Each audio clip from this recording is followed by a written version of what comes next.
And now let's tell you about China's new old foreign minister. I say this because he held the post before Xinjiang and he's been reappointed today.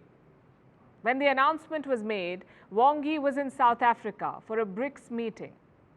And on the sidelines, he met Ajit Doval, the National Security Advisor of India. What followed was a predictable pattern. India stated its position. Doval said China's aggression at the border has eroded trust, and the relationship cannot go back to normal until the border tensions are eased. And what did China say? Well, the same old spiel. The border is not a key issue. It is just one aspect of the relationship. It should not compromise India-China ties. The Chinese have always said this. Ignore the troops at the border. Let's talk business instead.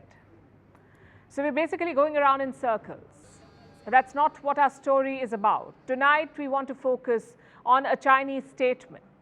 Beijing has made a big claim. It is about Prime Minister Modi and President Xi.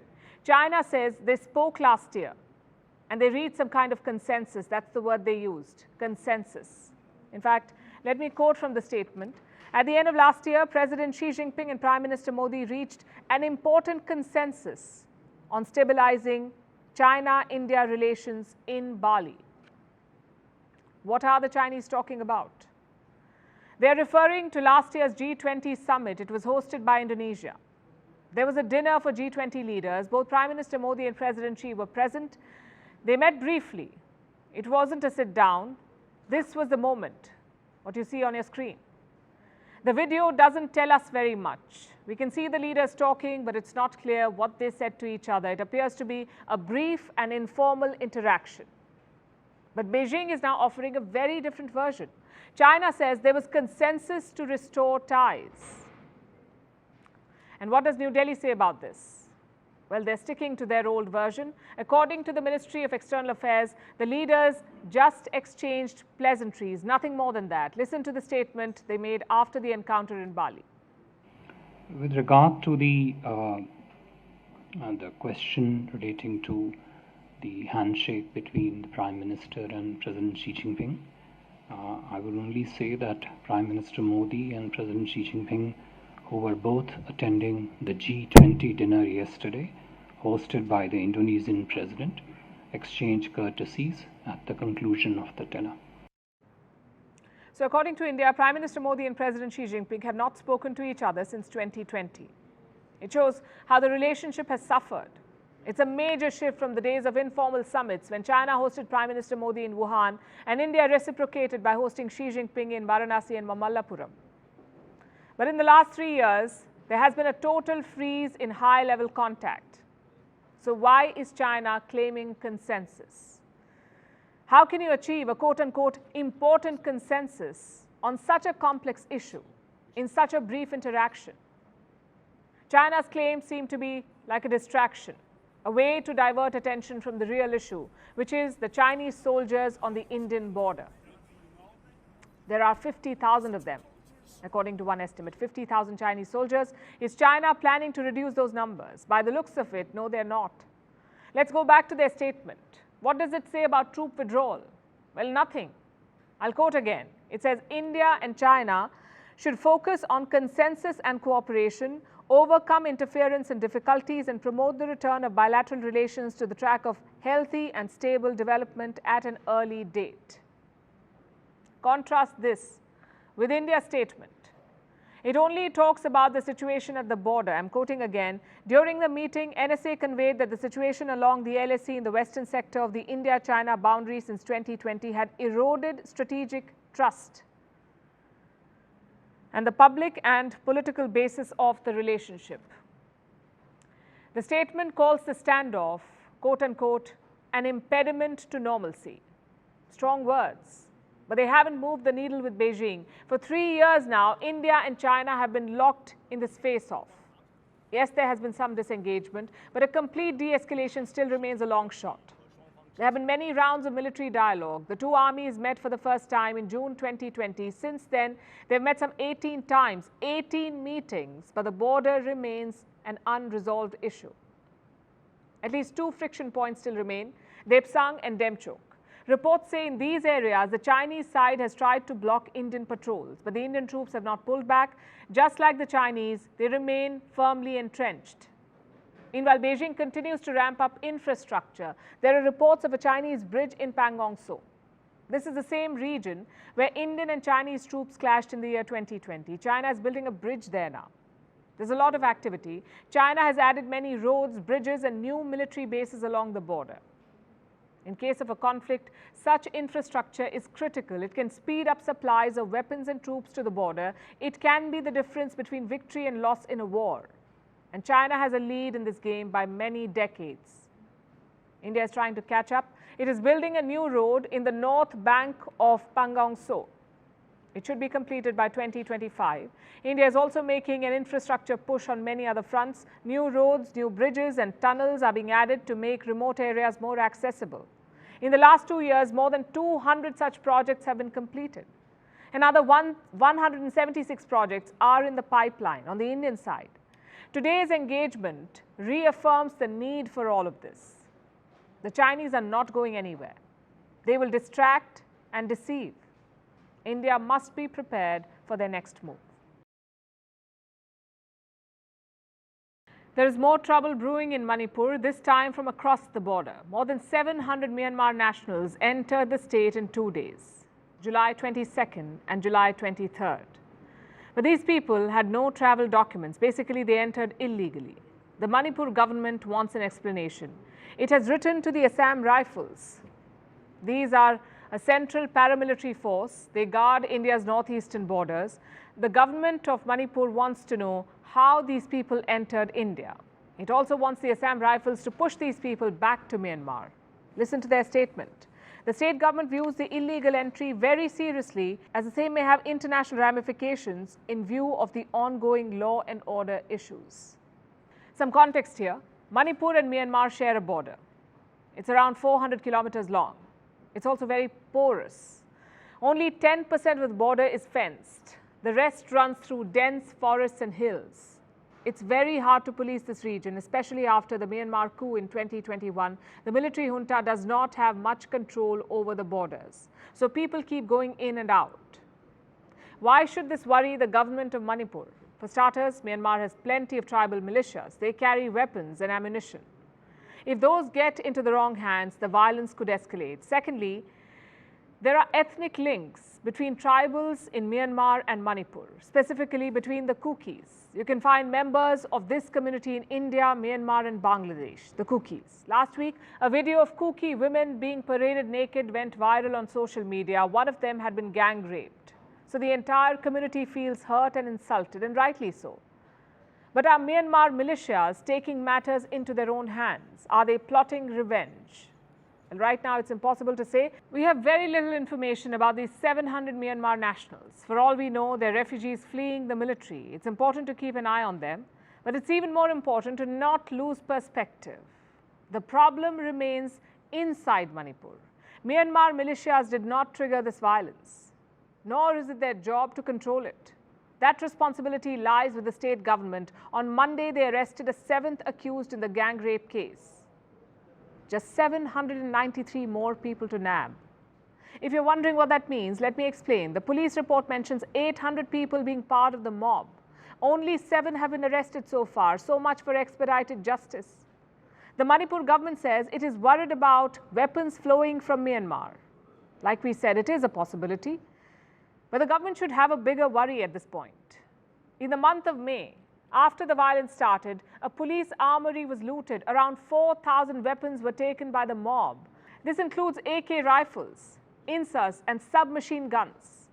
Around 1,000 of them have been recovered, and the rest, well, gone with the wind.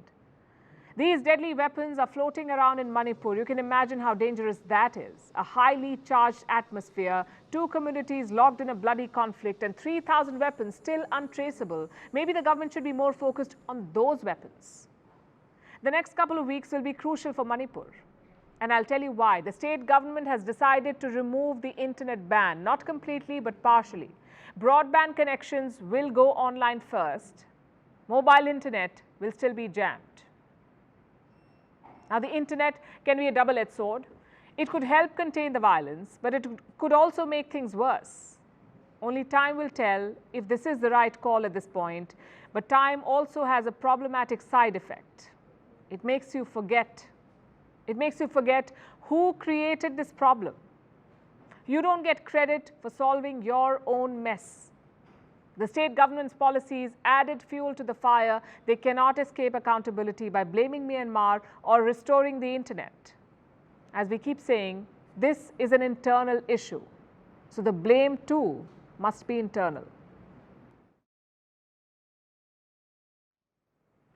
And now let's turn to the other border of India, Pakistan.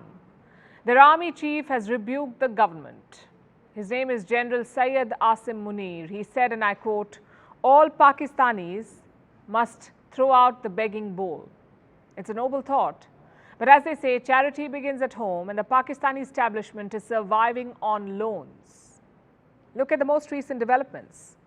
Last week, China rolled over another loan to Pakistan. It was for $600 million. Last month, the IMF gave them a $3 billion loan. That's the International Monetary Fund. Then you have Saudi Arabia. They sent Pakistan some $2 billion. The UAE gave them another $1 billion. So throwing out the begging bowl will be tough for the Pakistanis. It is their source of sustenance. And the trend is not new. China is Pakistan's largest bilateral lender. It accounts for 25 to 30% of the country's total external debt. And this is money that Pakistan cannot pay back now. Their coffers are empty. So they keep asking for more loans to repay interest on the old ones. In the last 3 months, China has rolled over about $5 billion in loans to Pakistan. The repayment has been postponed. And this comes as a major relief for Pakistan. As their army chief waxes eloquent, Islamabad is discussing more loans with Beijing. The country is surviving on handouts. It's caught in a vicious cycle. Loans, interests, more loans. Last year, Prime Minister Shehbaz Sharif spoke about this, about how even friends now look at Pakistan like a beggar nation. And he's used the begging analogy quite a few times since. Perhaps this candid reflection is not sitting well with the army chief. Yesterday, he spoke at an event. And let me quote from what he said. "Pakistanis are a proud, zealous and talented nation. All Pakistanis must throw out the beggar's bowl." But how will they do it? If the army chief has a strategy, he hasn't shared it yet. He was inaugurating an agricultural farm. We're not sure why, but we can tell you that the Pakistani army runs many businesses. Their chief export, of course, is terrorism. They run many terror factories. But apart from that, they run everything from bakeries to stud farms. Given this context, it's not too odd that the army chief was inaugurating an agricultural farm. Guess what he said about it? "An agricultural revolution is coming to Pakistan." Let me give you his exact words. "The agricultural revolution will continue in Pakistan and no power in the world can stop us from progressing." How very inspiring. But then again, what makes him say this? Not the numbers for sure. The share of agriculture in Pakistan's economy has only been dwindling from about 43% in 1960 to some 22% last year. Agriculture employs about 40% of all Pakistanis, but more than half of them are landless. And climate change is not helping them. Last year, they saw massive floods and losses. So even if there is this agricultural revolution he's talking about, it won't spell the end of Pakistan's economic troubles. And General Asim Munir did not bother to dwell on his point. He moved on to patriotic rhetoric. He said national security and economic stability were interlinked and that the country was like a mother to its people. The relationship between the people and the state is quote-unquote one of love and respect. Sounds more like a patronizing lecture than a plan of action, which may have been Munir's goal all along. You see, the farm he inaugurated is also run by the military. Perhaps he was trying to tell people that the army was working for their development and that unlike the civilian government, which was always begging, the army would keep them safe and make them proud. It's an age-old trick, looking good by making the other side look bad. The Pakistani army has a history of doing this. They also have a history of losing wars, of launching coups, causing elected governments to collapse, training terrorists and eating up a lion's share of Pakistan's budget. It's a beast that Pakistan cannot afford to feed, but has no choice. Asim Munir's armed forces are as much to blame for Pakistan's begging bowl situation as its government. Our next story is about the tech startups of Israel. They have something called Silicon Wadi, their version of Silicon Valley. This is Israel's high-tech coastal region, and it may be winding up. Reports say 70% of Israeli startups have begun moving their operations abroad. 70%. What has triggered this exodus? Prime Minister Benjamin Netanyahu and his judicial overhaul, a very controversial move that has led to months of protests in Israel. Yesterday, part of this plan was pushed through the parliament. It set off another wave of demonstrations, blocked roads, and clashes between police and protesters.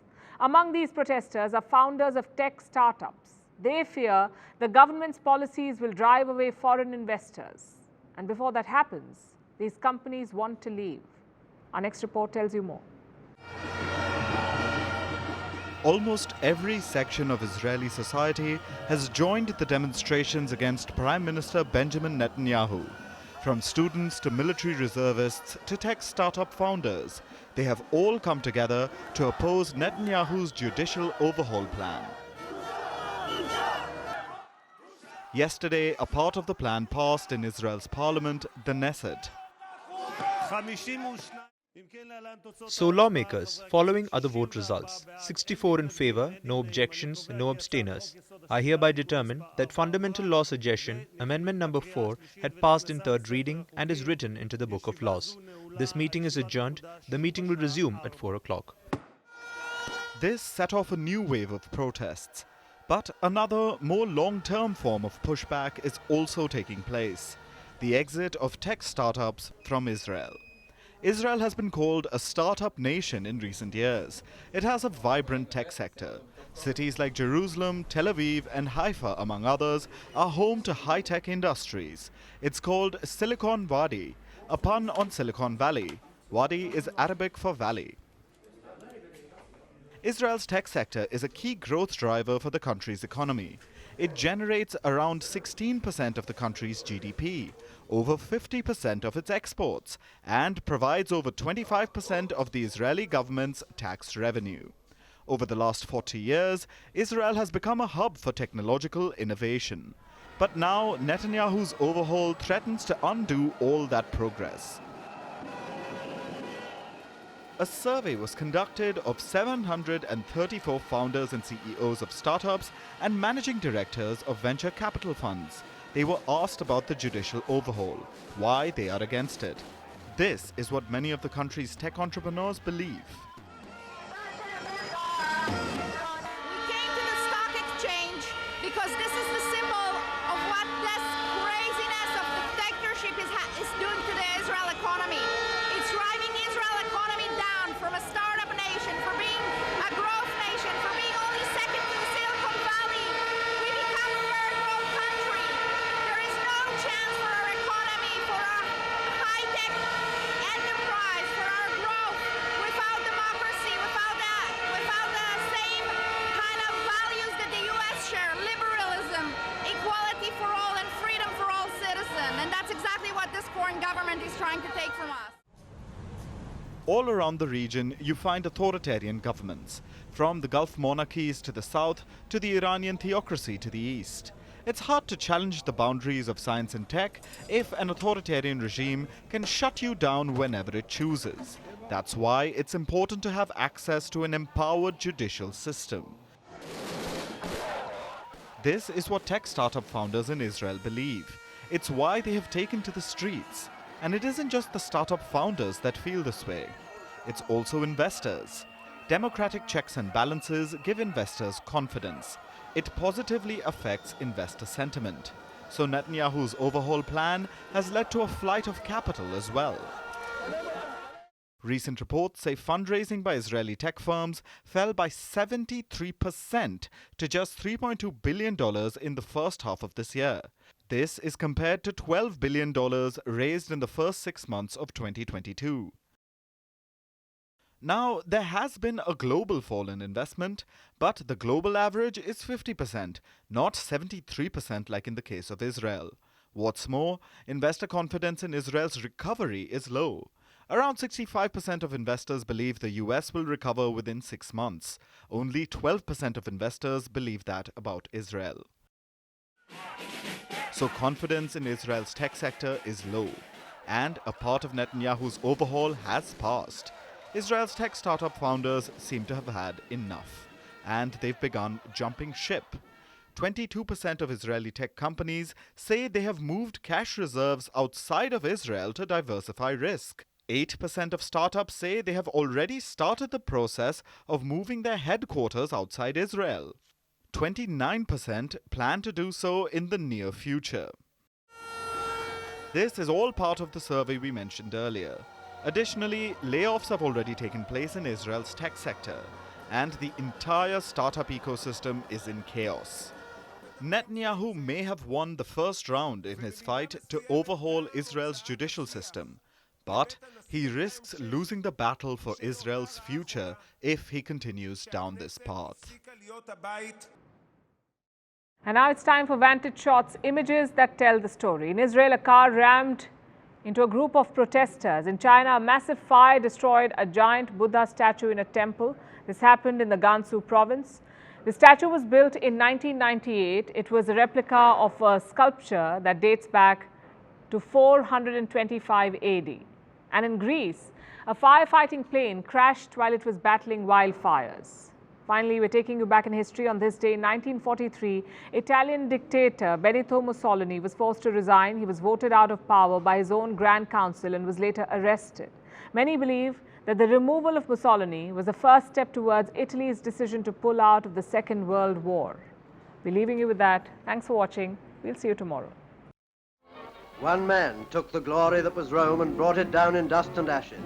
Humiliation, defeat and despair. His boasting of the might of Italian arms was all bluff. But for 21 years, he got away with it. The boastful Mussolini had crumpled already. He is now